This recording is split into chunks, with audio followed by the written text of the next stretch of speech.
Меня выписали из больницы на день раньше, и, вернувшись домой, я увидела мужа с любовницей в нашей постели. Я ушла без слов, заблокировала все карты и сменила замки. Но дальше случилось то, чего никто не ожидал. А прежде чем мы продолжим, напишите, из какой страны вы смотрите видео. Приятного прослушивания. Анну выписали из больницы на день раньше. Врачи, довольные ее быстрым восстановлением после операции, отпустили ее с напутствиями беречь себя и избегать стрессов. Она не стала звонить Сергею, решив сделать сюрприз. Ей хотелось вернуться в их уютную квартиру, ощутить привычное тепло домашнего очага, почувствовать себя в безопасности, в его объятиях. Глупая женщина. Такси остановилось у подъезда. Анна расплатилась, поблагодарила водителя и, с трудом подняв сумку с вещами, направилась к двери. Ключ легко повернулся в замке, и она вошла в прихожую. В квартире царила тишина, но какая-то странная, неестественная. Обычно в это время Сергей работал из дома, и она слышала приглушенный звук его голоса, доносящийся из кабинета. Она прошла в гостиную. Пусто. На столе небрежно брошены бумаги, стакан с недопитым кофе. В животе предательски заурчало. Она почти ничего не ела в больнице. Решив перекусить, Анна направилась на кухню. Ноги сами собой повели ее дальше, в спальню. Дверь была приоткрыта. То, что она увидела, навсегда врезалось в ее память. Сергей. В их постели. С другой женщиной. Мир вокруг Анны замер. Время остановилось. Она стояла как парализованная, не в силах пошевелиться, не в силах отвести взгляд. В голове пульсировала одна мысль. Этого не может быть. Этого не может быть. Сергей что-то говорил, смеялся. Потом заметил ее. Выражение его лица менялось стремительно. От похоти и удовольствия до шока и ужаса. Он замер, как олень, попавший в свет фар. Женщина рядом с ним, увидев Анну, вскрикнула и попыталась спрятаться под одеяло. Анна не произнесла ни слова. Она не закричала, не заплакала, не устроила сцену. Внутри нее будто что-то оборвалось. Все чувства разом притупились, оставив лишь ледяную пустоту. Она молча развернулась и вышла из спальни. Прошла через гостиную, прихожую, захлопнув за собой дверь. Сергей не побежал за ней. Он остался там, в их постели, с любовницей, в полном оцепенении. Он не мог поверить, что Анна просто ушла. Он ожидал истерики, упреков, слез, но она просто молчала. Анна вышла на улицу, вдохнула холодный осенний воздух. Он показался ей обжигающе свежим, словно смывающим с нее грязь и предательство. Ноги несли ее куда-то, она не знала куда. Ей нужно было уйти, убежать как можно дальше от этого места, от этого человека. Она достала телефон и набрала номер Марины. Марина была не просто ее подругой, она была ее самым близким человеком, ее опорой и поддержкой. И, что немаловажно, она была первоклассным адвокатом. «Марина, это я», — произнесла Анна дрожащим голосом. «Аня, как ты? Как операция?» — взволнованно спросила Марина. «Меня выписали», — ответила Анна. Я должна с тобой поговорить. Срочно». «Что случилось? Ты в порядке?» «Нет, Марина, я не в порядке. Могу я приехать к тебе?» Марина не стала задавать лишних вопросов. Она просто сказала: «Конечно, приезжай, я буду ждать». Анна поймала такси и назвала адрес Марины. Всю дорогу она молчала, смотрела в окно, стараясь не думать ни о чем. Слезы душили ее, но она не позволяла им вырваться наружу. Она должна была быть сильной. Ради себя. Марина встретила ее у двери, внимательно посмотрела на нее, обняла. «Проходи», — тихо сказала она. «Сейчас все расскажешь». Анна вошла в квартиру Марины. Уютная, светлая, наполненная книгами и цветами. Здесь было спокойно и безопасно. Марина усадила ее на диван, принесла чай. Анна долго молчала, не в силах выдавить из себя ни слова. «Что случилось, Ань?» — мягко спросила Марина. «Говори, не бойся. Я рядом». Анна глубоко вздохнула и начала рассказывать. О больнице, о неожиданном возвращении, о том, что она увидела в спальне. Марина слушала молча, не перебивая. В ее глазах читалось сочувствие и гнев. Когда Анна закончила, она крепко обняла ее. «Я знаю, тебе сейчас очень больно», — сказала Марина. «Но ты сильная, ты справишься. Мы справимся вместе». Анна уткнулась ей в плечо и заплакала. Слезы текли ручьем, смывая с нее боль и обиду. Она плакала долго, навзрыд, как ребенок.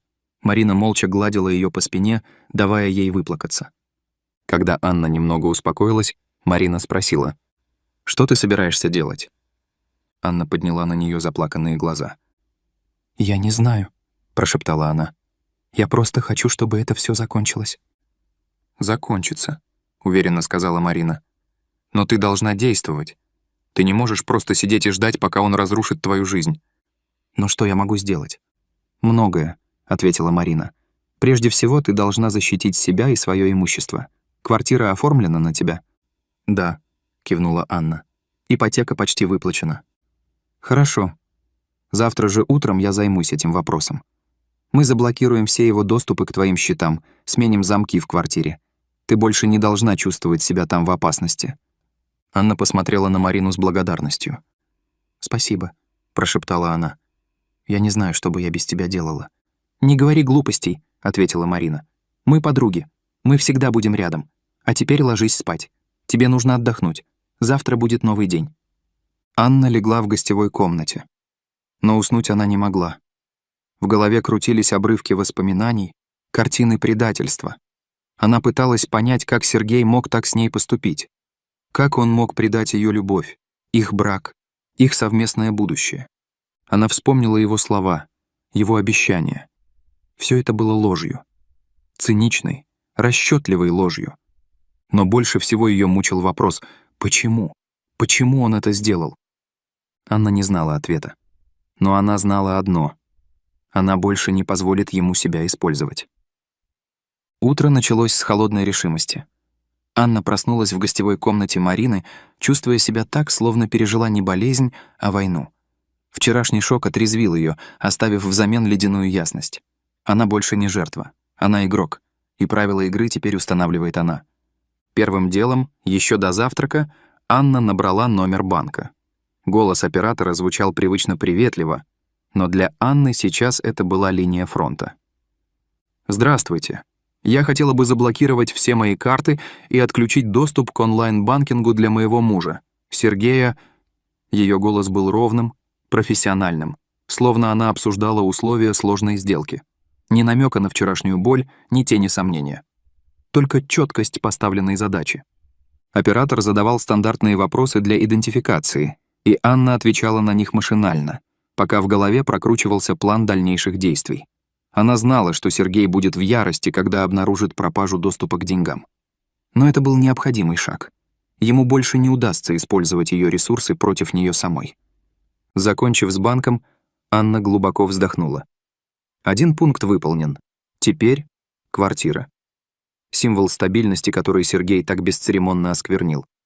Он думал, что это его крепость, его козырь в будущей игре. Но он просчитался. Квартира была оформлена на Анну. Марина, наблюдая за ее сосредоточенным лицом, предложила кофе. «Тебе нужно подкрепиться, Аня. День будет долгим». Анна благодарно кивнула, принимая чашку. «Спасибо, Марин. Ты даже не представляешь, как мне нужна твоя поддержка». После короткого завтрака, состоявшего из тоста и крепкого кофе, Анна принялась за дело. Она нашла в интернете номер мастера, который может заменить замки. Объяснив ситуацию, она договорилась о приезде мастера на тот же день, в обеденное время. «Мне нужно, чтобы все было сделано быстро и конфиденциально», — подчеркнула она. «Никаких лишних вопросов. Просто заменить замки на самые надежные». Мастер пообещал прибыть в течение часа после звонка. Анна облегченно выдохнула. Время играло против нее. Сергей мог вернуться домой в любой момент, и она должна была успеть до его приезда. Собравшись с духом, Анна попросила Марину отвезти ее к дому. По дороге она молчала, глядя в окно на проплывающие мимо улицы. Город жил своей обычной жизнью, не подозревая о драме, разворачивающейся в душе одной женщины. Подъехав к дому, Анна вышла из машины, чувствуя, как дрожат колени. Это был ее дом, ее крепость, и она не позволит Сергею отнять его у нее. Поднявшись на нужный этаж, Анна достала из сумочки запасной комплект ключей. Открыв дверь, она вошла в квартиру, стараясь не обращать внимания на окружающую обстановку. Вчерашняя картина все еще стояла перед глазами. Но она отгоняла эти воспоминания, сосредотачиваясь на предстоящей задаче. Она быстро собрала вещи Сергея: рубашки, брюки, обувь, туалетные принадлежности. Все, что напоминало о его присутствии в ее жизни. Безжалостно скомкав их, она запихнула все в большие дорожные сумки. Затем она достала из шкафа его документы: паспорт, водительские права, страховки. Все, что могло ему понадобиться. Она не собиралась ничего утаивать. Она просто хотела, чтобы он ушел. Навсегда. Когда мастер позвонил в дверь, Анна уже закончила собирать вещи. Она открыла ему дверь, пропустив в квартиру. Мастер, крепкий мужчина средних лет, молча принялся за работу. Он быстро и профессионально заменил замки на новые, более современные и надежные. Закончив, он протянул Анне новый комплект ключей. «Все готово, мадам. Теперь можете быть спокойны». Анна поблагодарила его, расплатилась и проводила до двери. Закрыв дверь, она почувствовала прилив сил. Она сделала это. Она отрезала Сергея от своего дома, от своей жизни. Теперь оставалось только вынести его вещи. Она с трудом вытащила тяжелые сумки из квартиры и оставила их у входной двери. Пусть забирает. Пусть знает, что его здесь больше не ждут. Выйдя из квартиры, Анна еще раз оглянулась. Это был конец одной главы ее жизни и начало новой. Вечером Сергей вернулся с работы, уверенный в себе и спокойный. Он был уверен, что Анна уже успокоилась и ждет его с извинениями. Он был готов простить ее истерику, объяснить, что это была всего лишь ошибка, минутная слабость. Он достал ключи, вставил в замок и повернул. Но он не поддался. Он попробовал еще раз, сильнее надавливая на ключ, но безрезультатно. Сергей нахмурился. Что за чертовщина? Он позвонил в дверь. Тишина. Он позвонил еще раз. Настойчивее. Снова тишина. Он достал телефон и набрал номер Анны. Гудки шли, но никто не отвечал. Вдруг он заметил сумки, стоящие у двери. Его сумки. С его вещами. До него начало доходить. Анна сменила замки. Она выставила его вещи. Она вычеркнула его из своей жизни. Ярость захлестнула его. Как она посмела? Он, Сергей, привыкший контролировать ситуацию, оказался в дураках. Его план, такой тщательно продуманный и выверенный, рушился на глазах. Он начал стучать в дверь, кричать имя Анны. «Открой, Анна! Немедленно открой! Нам нужно поговорить!» Но в ответ была только тишина. Соседи начали выглядывать из своих квартир, с любопытством наблюдая за разворачивающейся сценой.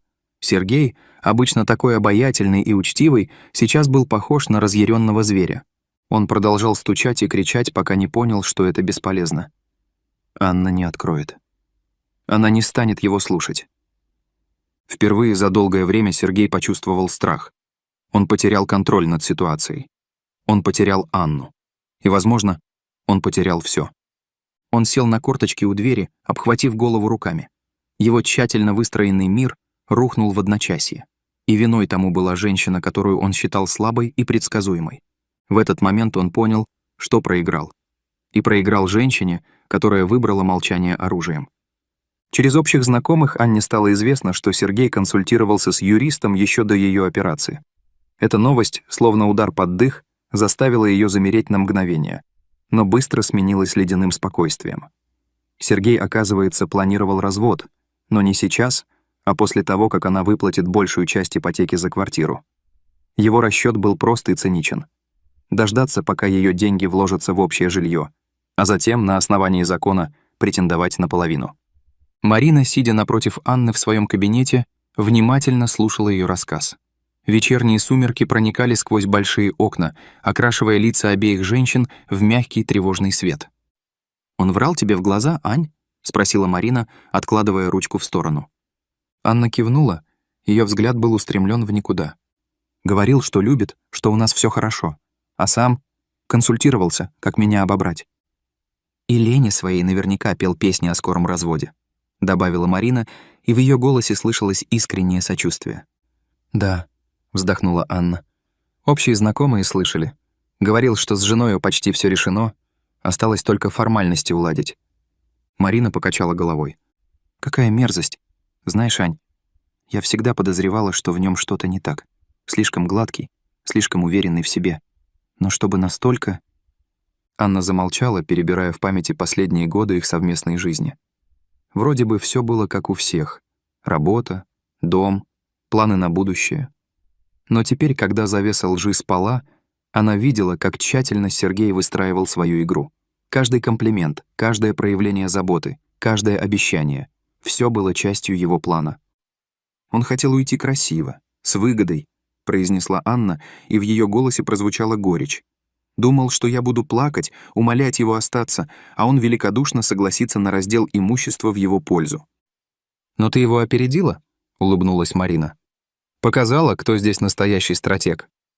Анна слегка приподняла уголки губ в подобие улыбки. «Да, опередила. И теперь он в ярости». «И правильно», — твердо сказала Марина. «Он заслужил это. Но расслабляться рано. Теперь нужно оформить развод официально и сделать это так, чтобы он ни к чему не смог придраться». «Я готова», — ответила Анна. «Я хочу, чтобы все это закончилось как можно скорее». Марина открыла папку с документами и достала несколько листов. «Я уже подготовила предварительный вариант искового заявления.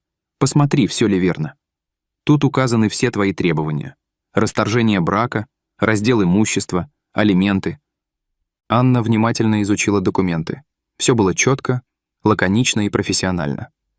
Марина, как всегда, предусмотрела все возможные нюансы. «Все отлично», — сказала Анна, возвращая бумаги Марине. «Спасибо тебе огромное. Ты меня просто спасаешь». «Не за что, Ань. Ты моя лучшая подруга, и я не позволю, чтобы этот мерзавец тебя обидел». В этот момент в кабинет постучали. «Войдите», — сказала Марина.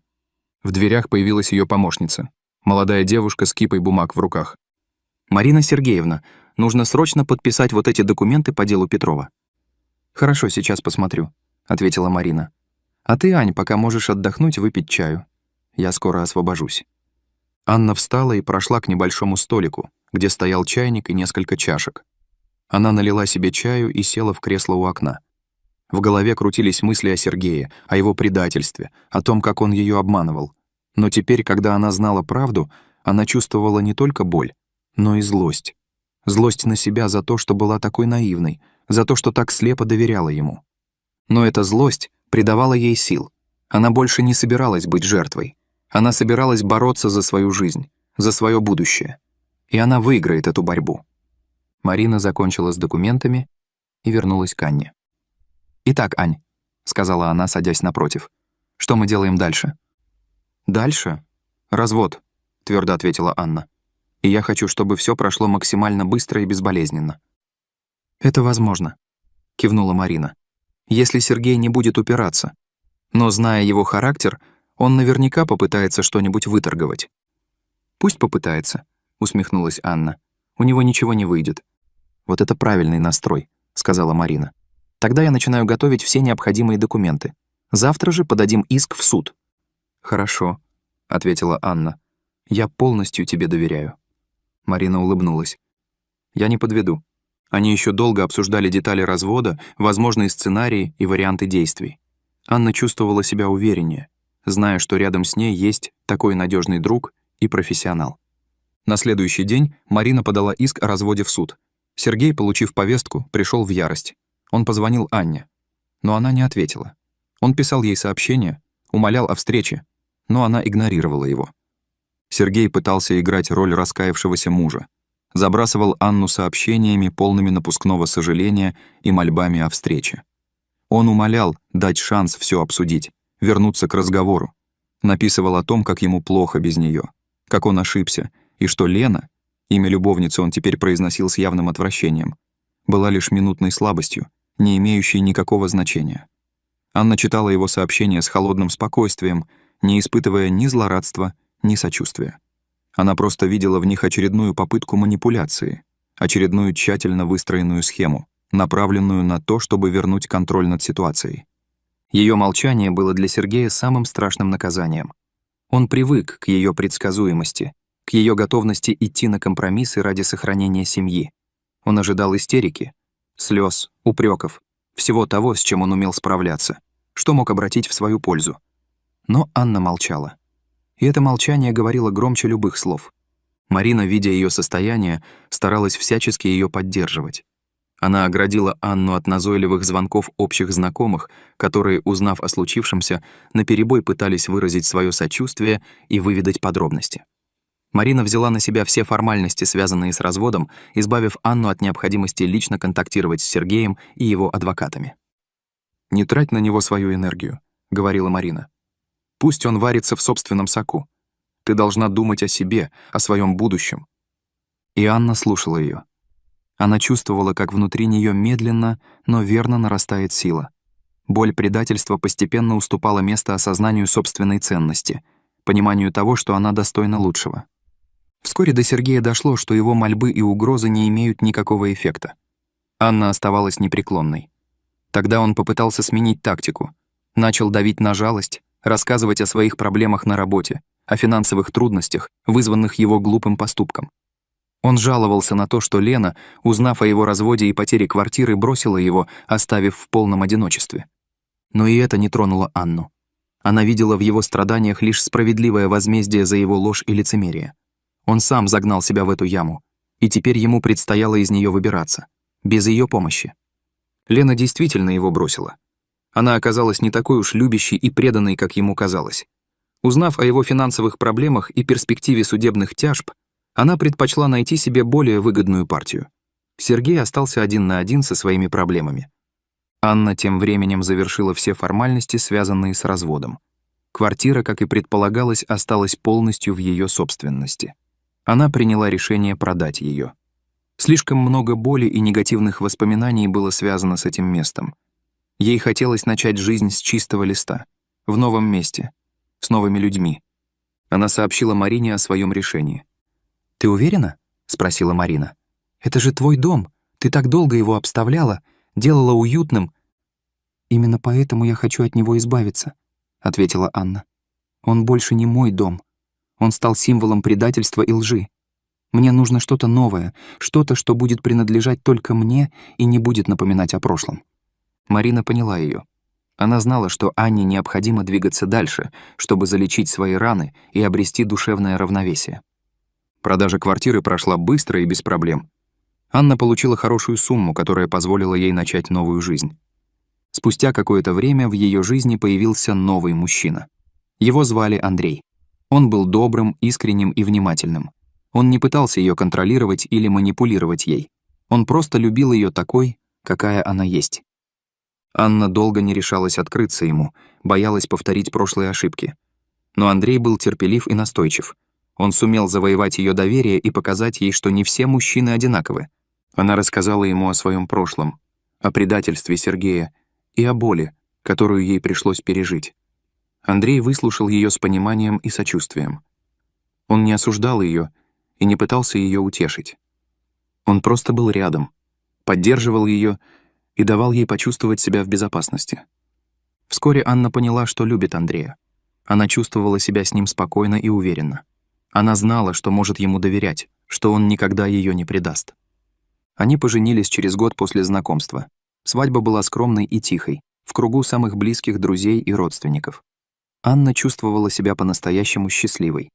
Она нашла свое счастье, несмотря на все трудности и испытания, которые ей пришлось пережить.